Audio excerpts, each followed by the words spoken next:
Hello and welcome to the Product Biz Podcast. Today we have a super special guest, Gloria, who is going to be sharing all her tips and insights on PR, getting into gift guides, and so much incredible knowledge that she has in this space.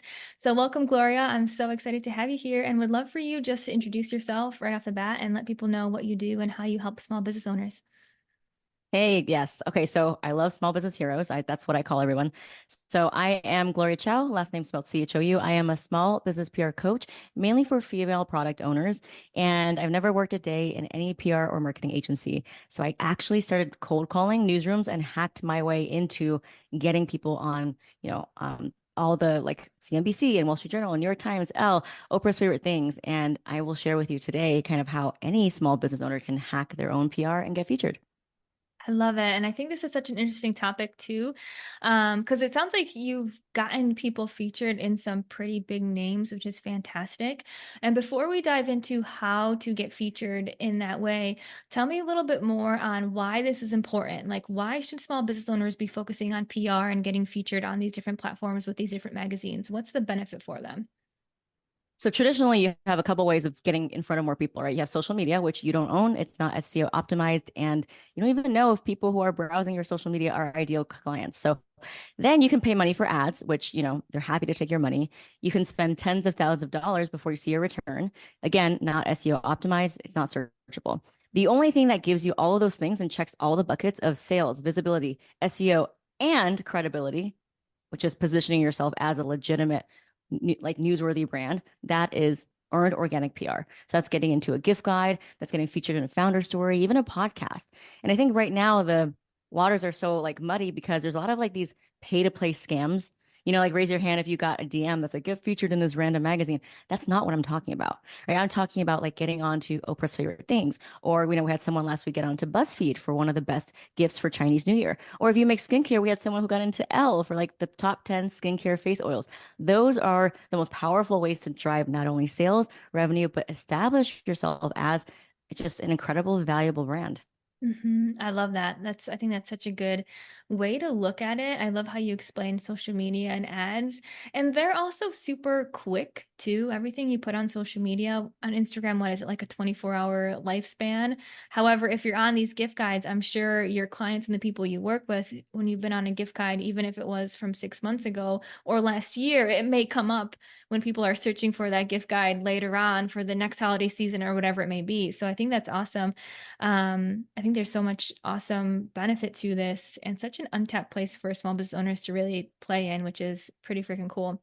So, tell me a little bit more about your background because I heard you say that you never worked in PR, so you just started like reaching out and cold calling. Tell us a little bit more about that story that really makes you an expert now of what got you interested in PR and a little bit more on just what you did to share with us, how you know all that you know today, and maybe what results like you saw from that too. So here's the thing, old school PR was built on the assumption of privilege and access. You had to pay someone who knew someone in the media. And I'm here to just disrupt that whole thing and disrupt the status quo. It's really about letting people of all lived experiences, especially BIPOC founders, to be seen in the media. Now, growing up as an Asian American first generation immigrant, I never saw myself in media. And I really think that this is sacred work we are here to do, to pitch ourselves, to own our story, and to really confidently reach out to the media. And what I found, and I never worked in PR, by the way, I used to be in government, is that these media gatekeepers, right? These industry agencies who want to charge you 10, 20, $30,000, they don't want you to know that journalists actually don't want to talk to a PR rep. They actually want to talk to the founder. And so why are we buying into this narrative that you need to pay them as a media gatekeeper? So that's kind of the first thing is my mission is just to disrupt that whole thing, to give the key back to the small business owner, say you own the power of your story. It's just a matter of knowing how to present that. And it's not going to be your marketing pitch and your sales pitch. And in a little bit, we can go into how to pitch for, a piece of news or an outlet, but it's a different way of messaging that we're not really taught. But once we know it, all of the opportunities start to appear. So that's why I call myself kind of a advocate for the underdog.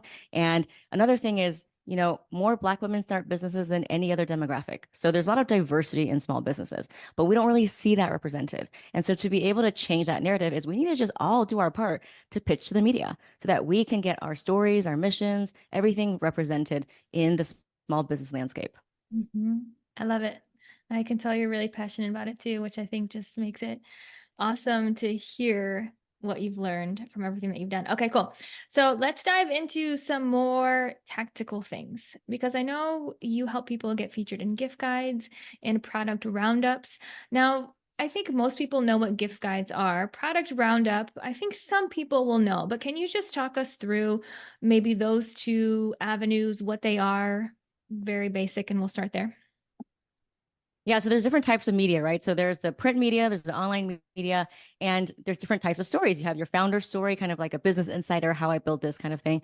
And then you have your product focused things that maybe what we're talking about today. So if you have a product that's giftable, that's shareable, and no, it doesn't have to be a physical product, it could be a digital product.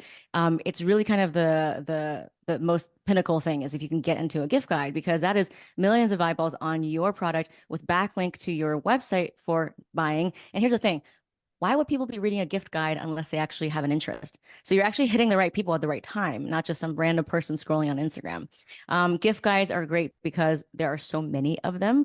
I literally interviewed someone who actually was a coach in one of our PR programs, and she writes the shopping list, so like best things to buy this holiday. And she told me that at her publication alone, at one publication, they were doing more than 30 gift guides in 1 month. Wow. And each gift guide has 10, 20, 30 items. So think about the possibility for you to get featured not only in just one gift guide, but multiple gift guides. And here's another thing. If your product is, and most products are, a fit for many different demographics, you could get into a Valentine's gift guide. You can get into a Mother's Day gift guide. You could do best gifts for her, even bridal gift guides, and Q4 gift guides. So don't pigeonhole yourself into thinking, well, it's just Q4, holiday, Christmas. No, there are opportunities to get featured all year round for every type of gift giver and shopper. Mhm.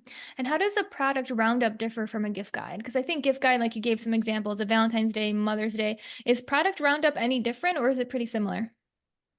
So product roundup is kind of what I call like a best of list, like 13 things you need to pack for your next vacation, or you've seen like 13, five best vegan, soap bars. So things like that. It's not technically like gift for her or him, Got but it. it's just a best of list. So I kind of put those two together because what it is, it's a list of products that they're recommending to their readers. Awesome. Love it. Love it. Okay, cool. So now that we understand the importance and what these gift guides and roundups are, how do people get started? If they're like, cool, Gloria, you sold me on this. I want to see if I can get a gift guide. What is that first step that that small business owner takes to make that happen? But I love what you said because it's really 90% mindset. I think all of us are tricked into thinking, well, we cannot get featured if, we don't have a big, following or we don't have like a celebrity spokesperson. That is absolutely not true. We have thousands of founders getting featured alongside, huge, titans of the brand. So you don't need to be in a certain, stage of business. In fact, there's a lot of appetite now for indie brands and people who have different from relations and maybe something with like a mission driven product. So those are all great ways to pitch. In terms of how to get started, if you have the mindset part down and you know that you want to get featured, it's really about finding the occasion or the seasonality to do that gift or product guide. So I want you to write down maybe 3 to 5 different types of articles you can be in. So if you make a facial product, it could be in sustainable, eco-friendly skincare. It could be in skincare for winter. It could be in best bundles for self-care. So whatever those buckets are, like start listing that out. And then soon enough, you're probably going to have more than 3, by the way. You're going to realize, oh my God, there are so many different categories that people can gift this or use this. And then I want you to start picking out the best product for each thing. So if you have 3, 5, 30 different products, you're not going to pitch all 30 products. You're going to pitch the best one for the season. So if you make like I said, clean beauty or skincare, what you want to pitch for summer is going to be different for winter. And what you pitch for the holiday bundle is going to be different for Valentine's Day. So first start with the season, the category, and then start with 1 or 2 products. So they could be your best sellers. It could be something with an ingredient that's, perfect for that season. So summertime, think refreshing, think citrus, right? If you're thinking of wintertime, you're thinking of moisturizing, luxurious, warmth. So those are kind of ways to get you started. And then after that, you kind of have your skeleton of kind of what you're going to pitch and what to pitch. Then we should talk about how do you actually put everything into an email so that the person on the other side of the receiving button, which is, a journalist or an editor can say, yes, tell me more. That's the whole point of the pitch is getting the journalist to say, yes, tell me more. Mm-hmm. And that in and of itself is something that I teach. It's kind of it's kind of something that is a muscle. You have to, become a better writer. But to me, there's no greater skill that a founder can harness other than to know how to get a yes from the person on the other side of that send button. Mm-hmm. Can you give us some general guidelines on that marketing pitch, or maybe like mistakes people make or things to watch out for? What tips would you give someone who's like, okay, I understand what occasion or season, I understand what product. Now, what do I actually do in that physical email? Yeah. So here's the thing. From helping thousands of founders get featured and literally cold calling and with no connections, I started to pick up on patterns on, okay, what is it that a journalist who I've never met before is going to give me the time of day?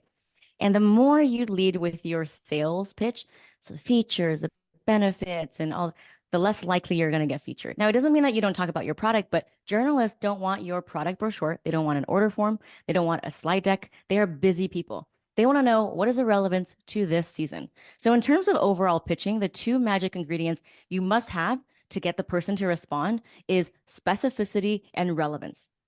So don't talk about why your product is great and how it's new. Give me the specific ingredient that's trending or that has some kind of relevance. Maybe it's trending on TikTok. Maybe it's a formulation. Be specific.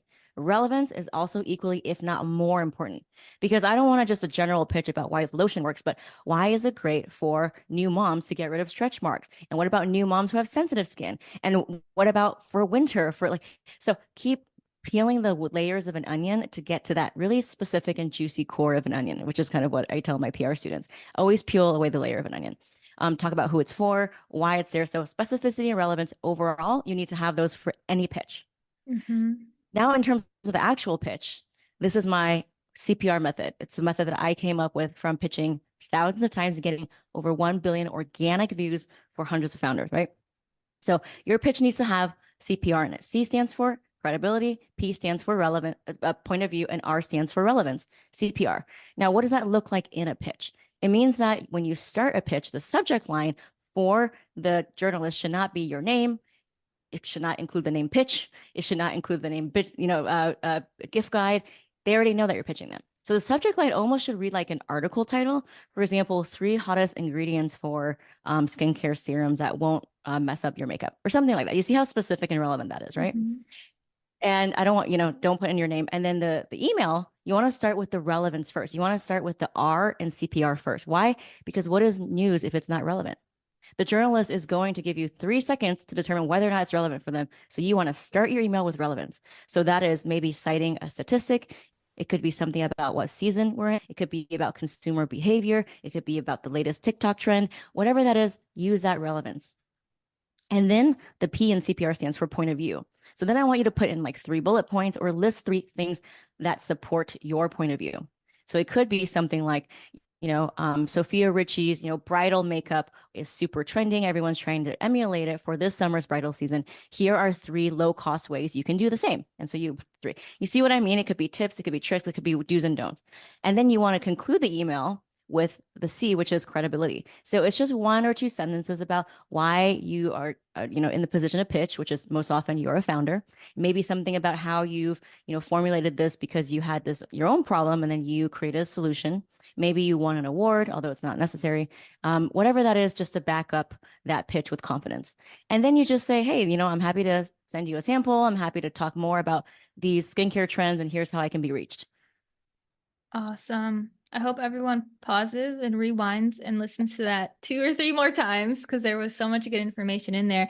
And I love what you said about relevance and specificity. So tell me this. It sounds like when you're pitching, and in most cases, are you pitching something super unique? Is this email going to be super unique for every single person that you reach out to?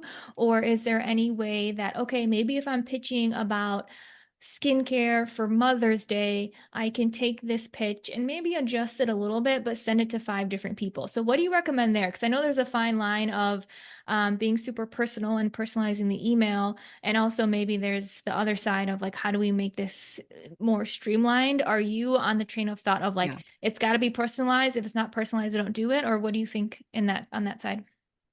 I mean, that is such a good question. In an ideal world, we would personalize every single email and comment on the last article they wrote. And, we teach students how to do this in our program, but listen, we're busy. Like we don't have time to do that. But at the minimum, you need to have that relevance. And so if you have the relevance, whether it's Mother's Day, whether it's Sustainability Earth Day, and you have sustainable packaging, that usually will do 80% of the work for you. So the relevance is really important. Now you can go and further personalize it if you happen to see the journalist. And by the way, everyone should install a Google News alert today to know all the articles being talked about in your industry. Let's say you got a notification that this journalist is writing about your industry. You copy and paste their name. You want to reach out to them. Sure, you can definitely go ahead in the first sentence of the email and say, "Hey, I loved your roundup of the best vegan, skincare things last year. If you're writing the same one for this year, I would love to talk about my product." So you can definitely put that in there. I don't think it's 100% necessary all the time, but Mhm. think of it as a relationship building. An email is just not enough. So what I want you to do is send an email and then DM them with a follow up. And obviously we have a whole training on like how to follow up, but usually you want to do email and DM at the minimum because they need a reminder. And then here's another tip is install an email tracking device so you know whether or not your email is being open. So you don't make this big drama about, oh, well, she hates me, because they don't hate you. It's never personal. If they don't open it, it could be a deliverability issue. It could be an out of office issue. Then we just got to keep sending until they open it. And if they do open it multiple times, that's a great thing. It means that they just will like it, but they're trying to find a place for it in their editorial calendar. That's when you go on with the follow up. That's when you start to nurture that lead as you would a sale. Start to maybe comment on their latest post. By the way, I live in Brooklyn, so it's always loud. You hear a siren going off. So welcome to New York. Mhm. It's just keeping that lead warm, right? And it doesn't mean that they're not going to feature you. I had so many people who send out pitches and they don't hear back, and all of a sudden, boom, they got featured in an article. And so I always say it's kind of like think of pitching kind of like a conveyor belt of your luggages. Like, how when you're like at the airport and there's like luggages coming out and some people pick it up. Maybe sometimes you need to wait like two turns before someone picks it up, but it's on the conveyor belt at least for them to see it. So do yourself a favor and put your luggage on the conveyor belt. Pitch early and often. Follow up. Install an email tracking device. Install a Google News alert. And then it just becomes this thing that you know how to do, like any other thing in your systems, like create like social media, and you can, allocate 1 to 2 hours a week, send all your pitches, send all your, DMs. You can even schedule send your emails, and then it becomes a system where it's very unemotional and it doesn't seem like a lot of effort, and you're consistently getting, in front of journalists. Mhm.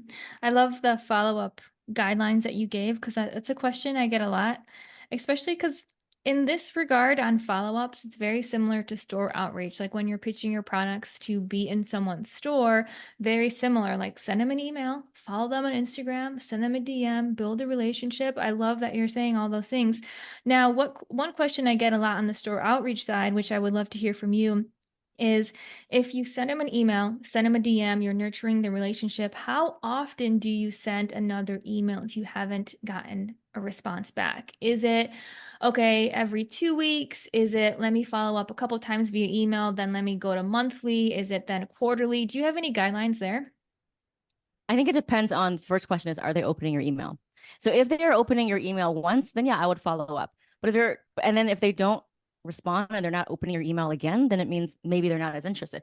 But if they're opening your email consistently over a course of multiple days, not just once, it means that they're trying to find a place for it, because the journalist is flooded with emails. They're not going to go back to your email unless something has piqued their interest. So if you are seeing from your email tracking device that they are opening it, then that's when I would be more, cordial, like maybe on Instagram, be like, hey, like I love this article. Or a lot of journalists publish on LinkedIn, because remember, journalists are writers. So you can comment on their post and be like, hey, I love what you said about the retail industry and kind of like the, animal testing. And I love that as well. And, you shared some really good perspectives. So that's when you can start building that relationship. So I think it really depends on the data and what the data is Mhm. telling us. Now, I will say this, as small business owners, we are not taught how to advocate for ourselves. The media gatekeepers think that there's such a high standard you have to reach that it's out of reach. So I always teach my students to lean on the side of like bothering the journalists more, because there's no such thing as like you don't get blacklisted. Like there's no like way that you can really annoy the journalist. So I would say lean on the side of messaging them more than not, because your default is probably not reaching out at all.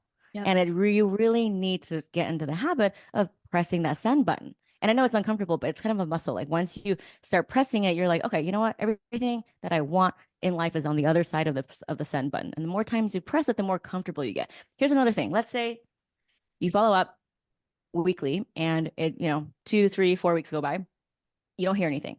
Guess what? Great thing about news and articles is that they are constantly changing. So your pitch that you wrote for summer, guess what? You can repurpose it into fall.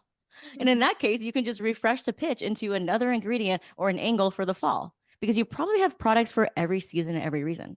It's just about refreshing that angle and then reapproaching it. I love it. It's such good feedback. Okay, cool. Um, One thing I wanted to mention, oh, this is what I want to ask you. For the tracking system to see if emails are being opened, do you recommend MailTrack or is there another one that you recommend in general for people to use? Well, Mailchimp is okay. It's pretty basic. It does the work. It does the job, right? So I don't think you need to be super fancy on it. It could be Cool. anything. I don't recommend Outlook. I've had people use Outlook with like no luck. And then the moment they use Chrome, which is Gmail, like I had someone who makes ice cream, like vegan ice cream, she got featured in LA Weekly on like the hero image the next day. So that's just one tip that I've heard is Outlook is not great. So if you have Chrome, you can just search like a Chrome extension. MailTrack is fine. There's some more robust ones. Just really depends on what your budget is. Okay, cool. Awesome, awesome. Love it. Okay. Now, one thing I want to talk about, and helicopters flying over me, so it's a lot over here too. Um, we talked about the pitch. We talked about the follow-up. We talked about that part of it. Now, I think one thing I would love to hear from you is how do you actually find the journalists? Because obviously to send that pitch, you got to know who to send it to. So what do you recommend people do for that part? Yeah, so I always say PR is super simple. Don't trust the experts who try to overcomplicate things. When they overcomplicate things, it's their way of trying to overcharge you. And so for me, it's like PR is very simple. It's literally writing a pitch and sending it out and then repeating that. So we did talk about the writing part. Now, who do you send it out to? Obviously, in my program, we have a database of contacts, but you can also do it yourself. How? By installing a Google News alert. And guess what? The people who write that article, copy and paste it into an Excel spreadsheet, and sooner or later you'll start to populate your own thing. Another thing, you can sign up for Haro, help a reporter out. I have a lot of people who got featured. One person just got featured on Wall Street Journal yesterday, actually. And it was a Haro inquiry. So Haro is help a reporter out, Haro, and journalists who are looking for people to interview because they are every single day. They're in need of your story. They basically send you an email and it kind of rounds up all the different people they want to interview. We also have a ways to see what journalists want. For example, if you're on Twitter, you can follow the hashtag journal request. And I think the hashtag is on other platforms as well. But basically, when a journalist is looking for a source to interview, they will put it on the hashtag like, hey, do you know anyone who has a small business in Chicago who hand pours candles, right? Whatever that is. So those are kind of all the grassroots way you can start to populate and get understand who's covering your industry. Here's another tip on sending it out. Don't send it to the editor-in-chief of Vogue. They're busy doing their own book tours, honey. They're not gonna write your story. What you want, instead of sending it to like an info at BuzzFeed or PR at Vogue, you want to find a very specific writer covering your issue. So whether that's a sustainability editor, whether that's the fashion stylist person, whether that's a person covering accessories, whether that's the person covering beauty, you want to be specific to who you're sending it to. I love it. Now, if you find someone who's specifically writing an article on that, is their email going to be on that article online, or is then you get scrappy and like search for their name on Google to try to find it? So this is because journalists are, they're people like in the public space. It's not proprietary information, so they have to make their stuff available to you. So you can do a Google search. Obviously, it's going to take time, and also know that they kind of move around a lot now with journalism and the state of media.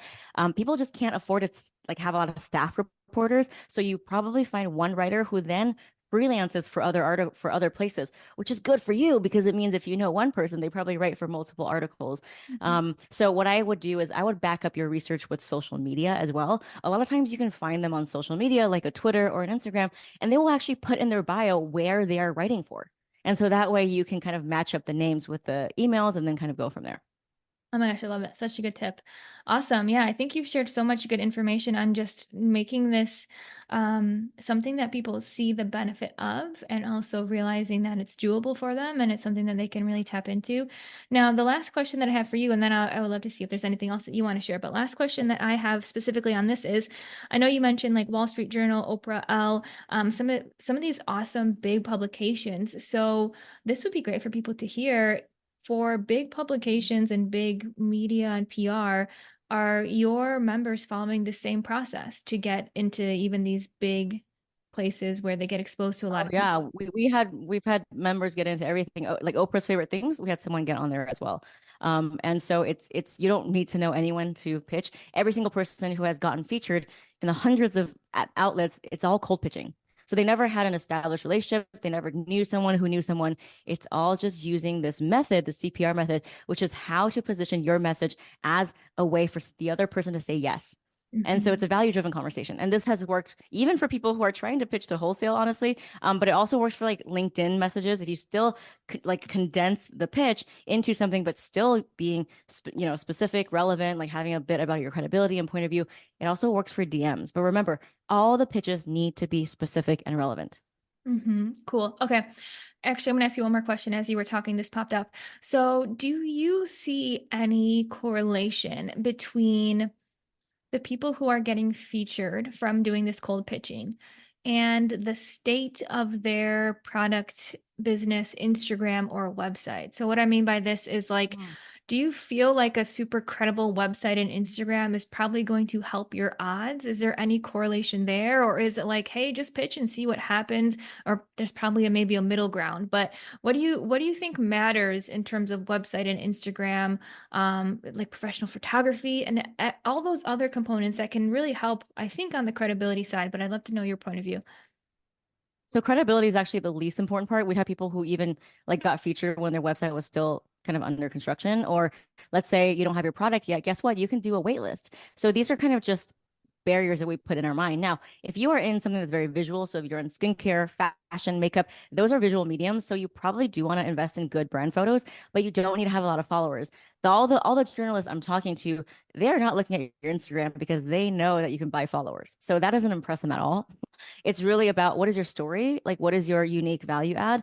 How is this product going to be beneficial to their audience that season? So again, always back to the relevance. Mhm. We've had people who are most people are just team of one person, pouring candles in their garage, and they were able to get featured in so many places. We had someone who makes soaps, and it's not pretty. It's just a bar of soap, but her whole thing was no packaging, zero waste, and she has been featured on like 13 different places, like Condé Nast Traveler, Martha Stewart, Refinery. So it's really about taking that one product but repurposing it for different things. So she got featured in like, how to be sustainable this summer for a backyard barbecue because then she's positioning herself as a sustainability expert.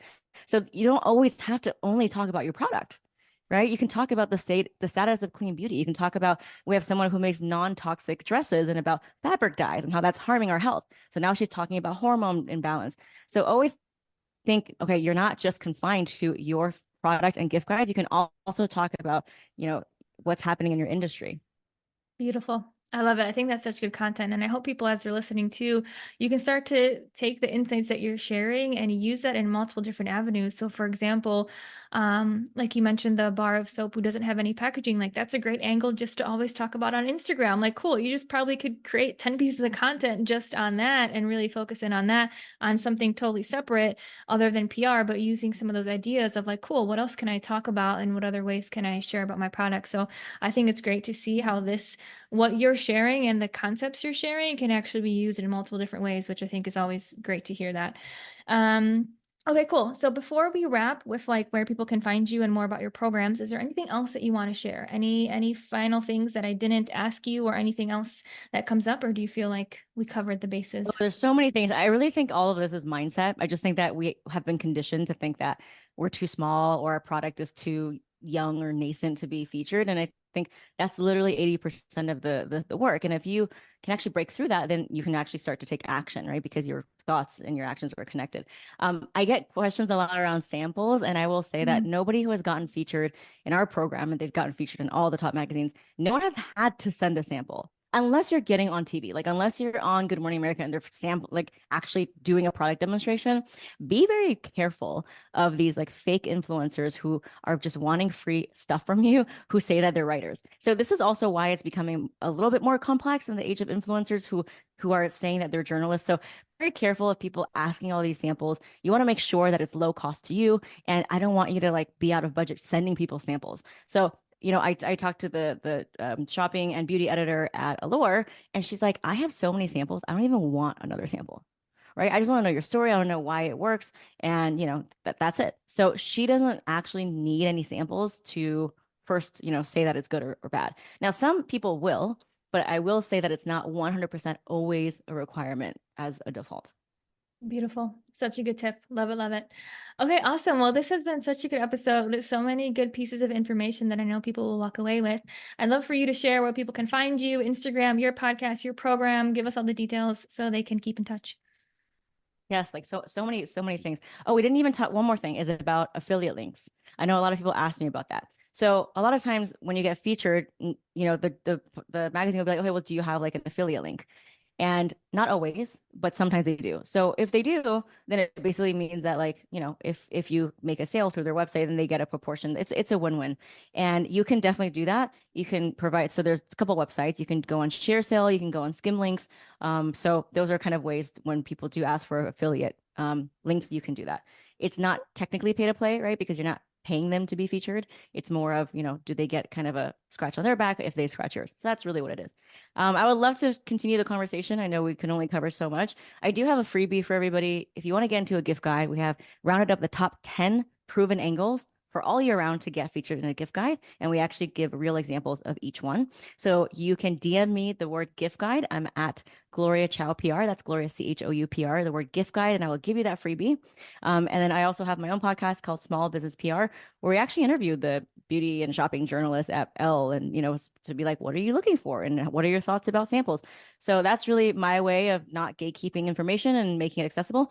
My program, my PR program, is the only one I think on this planet that's allowing small businesses to get featured by disrupting old narratives and not needing connections or privilege. It's really giving you the power to write your own story and connect with journalists so that you own the connections because you are powerful.